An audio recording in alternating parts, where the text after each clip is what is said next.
यो peeps, तो वैसे क्या हालचाल है तुम लोगों के? वैसे क्या तुम लोगों ने कभी सोचा कि वन पीस की हिस्ट्री क्या है? क्या तुम लोगों ने कभी सोचा कि जोय बॉय कौन है? आखिर ये डी क्या है? और आखिर कैसे इमो एक ड्रैगन है? और अब तक तुमने जो कुछ भी वन पीस में देखा है वो सब गोल्डी रोजर के पार्ट का एक प्लान है। तुम्हारे इन्हीं सवाल का जवाब आज मैं तुम्हें दूंगा। और हाँ, इस थ्योरी को बनाने में मेरी फट चुकी है, तो प्लीज एक लाइक कर देना।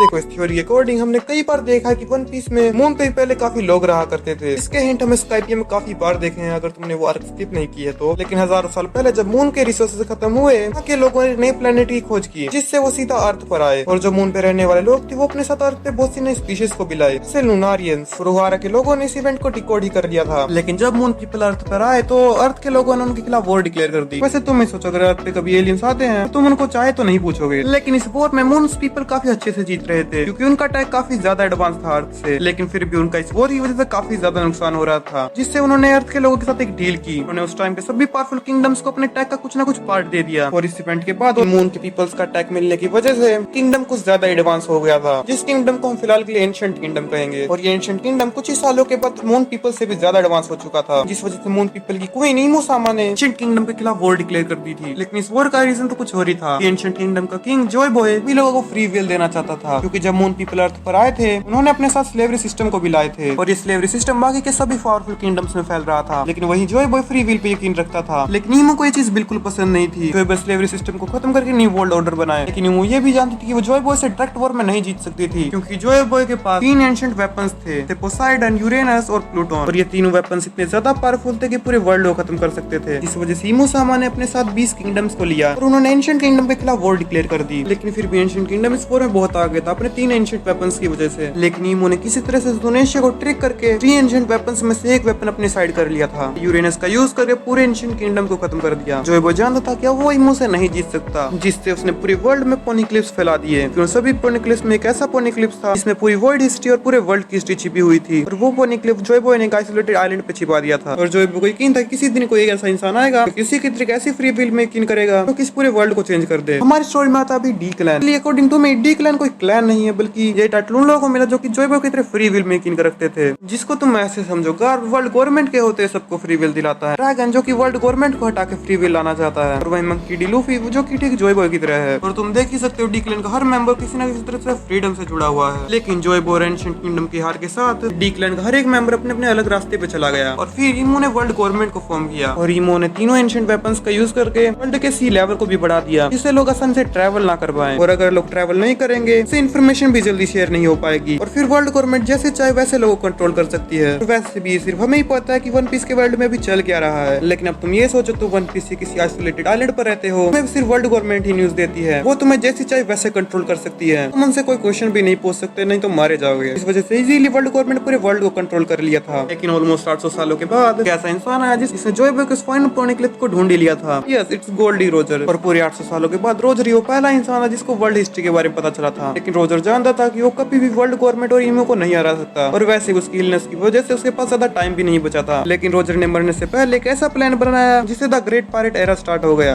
पूरे 800 सालों के बाद लोगों ने फिर से ट्रैवल स्टार्ट करना स्टार्ट किया। और रोजर को उम्मीद थी इस बार कोई ना कोई आएगा जो कि ठीक जॉय बॉय की तरफ फ्रीडम में यकीन रखे। और रोजर एकदम सही था। उसके मरने के बाद एक ऐसा इंसान आया जो कि ठीक जॉय बॉय की तरफ फ्रीडम में यकीन रखता था। और लकीली सन गॉड मॉडल नीका भी उसके पास है। क्या तुम्हें बहुत ज्यादा टाइम लग गया था, जो कोई उम्मीद नहीं सच होगी भी नहीं, पर तुम एक लाइक तो कर ही सकते हो। तो that's for today. I am show and